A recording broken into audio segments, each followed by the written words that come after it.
Welcome back. Bharat అంటే భిన్నత్వంలో ఏకత్వం, మత సామరస్యం ప్రదర్శించే దేశం. మన మతాన్ని పాటిస్తూనే ఇతర మతాలను గౌరవించే సంప్రదాయం కేవలం భారతీయులకు మాత్రమే సొంతం. అదే అదునుగా భావించిన కొందరు నిలువెల్లా ఉగ్రవాదంతో నిండిపోయారు. కేంద్ర నిఘా సంస్థల కళ్లు కప్పి మానవ సమాజంలో కలిసిపోయారు. ఎవరికి అనుమానం రాకుండా మనుగడ సాగించారు. భారత్ అనే మంచి మాటుగా ఉగ్రకుట్రలకు పాల్పడుతున్నారు.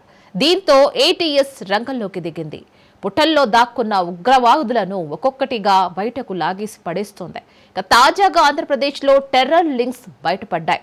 ఇంతకీ ఆ ఉగ్రవాదులు ఎన్నాళ్ళు ఏం చేశారు, ఇప్పుడు ఎలా బయటపడ్డారు?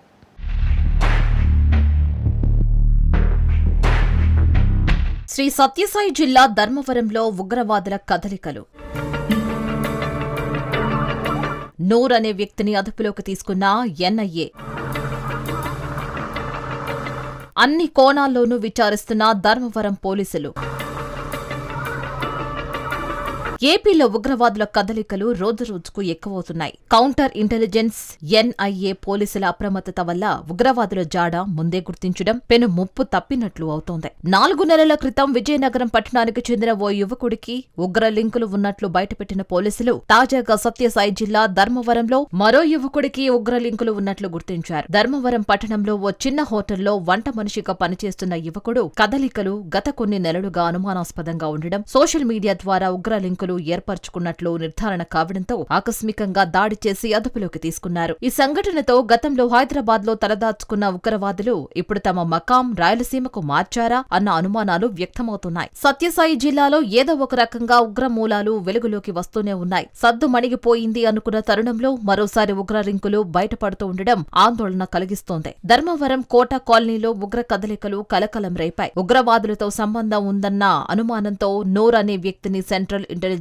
బ్యూరో అధికారులు అదుపులోకి తీసుకున్నారు. స్థానికంగా ఓ హోటల్లో పనిచేస్తున్న నూర్కు ఉగ్రవాదులతో లింకులు ఉన్నట్లు ఐబీ గుర్తించింది. పక్కా సమాచారంతో 2 రోజుల క్రితం అతన్ని అదుపులోకి తీసుకున్నారు ఐబీ ఆఫీసర్స్. ఉగ్రవాదులతో నూర్కు సంబంధాలపై అధికారులు ఆరా తీస్తున్నారు. నూర్ ఇంట్లో సోదాలు చేసిన అధికారులు 16 సిమ్ కార్డులు స్వాధీనం చేసుకున్నారు. నిందితుడి సోషల్ మీడియా ఖాతాలపై దృష్టి పెట్టారు అధికారులు. అలాగే నూర్ ఆర్థిక లావాదేవీలను పరిశీలిస్తున్నారు. ప్రస్తుతం నూర్ను రహస్య ప్రదేశంలో ఉంచి అధికారులు విచారణ జరుపుతున్నట్లు సమాచారం. అలాగే అతడిపై దేశద్రోహం కింద కేసు నమోదు చేశారు. సిఆర్ నంబర్ 170/225 గా ధర్మవరం పోలీసులు కేసు పెట్టారు. యుబైఎస్ 152, 196, 1A, 196 2, R/W 35 BNS section 13, 38, 39 of UAPA సెక్షన్ల కింద కేసులు నమోదయ్యాయి. నూర్ మహమ్మద్ కు ఉగ్ర సంస్థల్లో సభ్యత్వం ఉన్నట్లు పోలీసులు అనుమానం వ్యక్తం చేస్తున్నారు. ఆ దిశగా దర్యాప్తు చేస్తున్నారు. అలాగే నూర్ ను కదిరి కోర్టులో హాజరుపరిచారు. నూర్ మహమ్మద్ కు పాకిస్తాన్ కు చెందిన జైషే మహమ్మద్ ఉగ్రవాద సంస్థతో లింకులు ఉన్నట్లు తెలుస్తోంది. భారతదేశంలో నిషేధించిన ఉగ్రవాద సంస్థలకు చెందిన వాట్సాప్ గ్రూపుల్లో నూర్ సభ్యుడిగా ఉన్నట్లు సమాచారం. ముస్లిం యువతను అతడు ఉగ్రవాదం వైపు మళ్లిస్తున్నట్లు ఐబీ అధికారులు గుర్తించారు. ఆన్లైన్ కాల్స్ ద్వారా పాకిస్తాన్లోని జైషే మహమ్మద్ ఇతరులతో మాట్లాడినట్లు వెలుగులోకి వచ్చింది. పాకిస్తాన్ స్వాతంత్ర్య దినోత్సవం సందర్భంగా జై పాకిస్తాన్ అంటూ నూర్ నినాదాలు చేసినట్లు సమాచారం.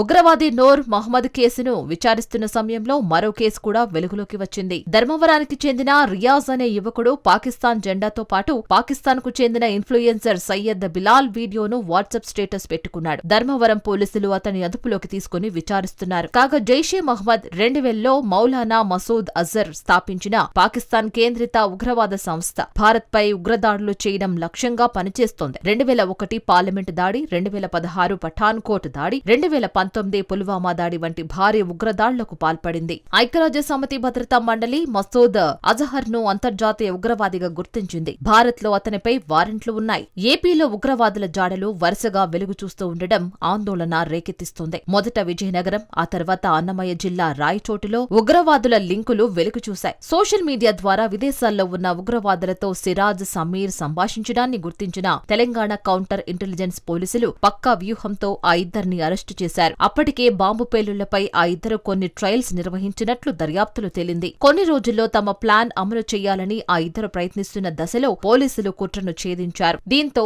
అమ్మయ్య అని అంతా ఊపిరి పీల్చుకున్నారు. ఇక అక్కడికి నెల రోజుల వ్యవధిలోనే రాయలసీమలోని అన్నమయ్య జిల్లాలో మరో ఉగ్ర లింకు బయటపడింది. ఈసారి దేశంలో పలు నగరాల్లో బాంబు పేలుళ్లకు కారణమైన ఇద్దరు ఉగ్రవాదులు చాలా కాలం నుంచి మారువేషంలో రాయచోటులో తలదాచుకున్నట్లు పోలీసులు గుర్తించారు.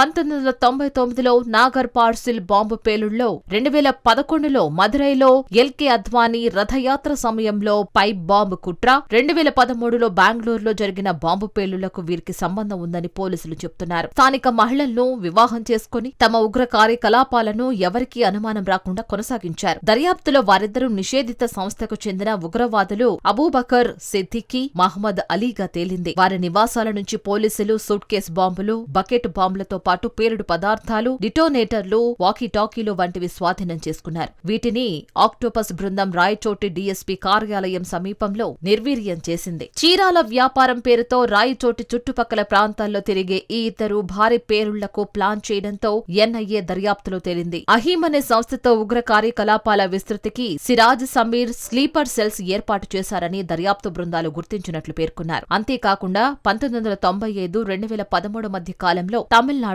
కేరళ, కోయంబత్తూరు, తిరుచి, చెన్నైతో సహా పలు ప్రాంతాల్లో జరిగిన బాంబు పేలుళ్లు, రాజకీయ హత్యలు, కుట్రలకు వీరికి సంబంధం ఉంది అనే అనుమానంతో పోలీసులు దర్యాప్తు చేస్తున్నారు. ఈ పరిస్థితుల్లో ధర్మవరంలో మరో ఉగ్ర లింకు బయటపడడం ఆందోళన రేకెత్తిస్తోంది. వరుసగా బయటపడుతున్న లింకులతో రాష్ట్రానికి చెందిన యువత బయట శక్తుల పట్ల ఎందుకు ఆకర్షణకు గురవుతోందోనని చర్చ జరుగుతోంది.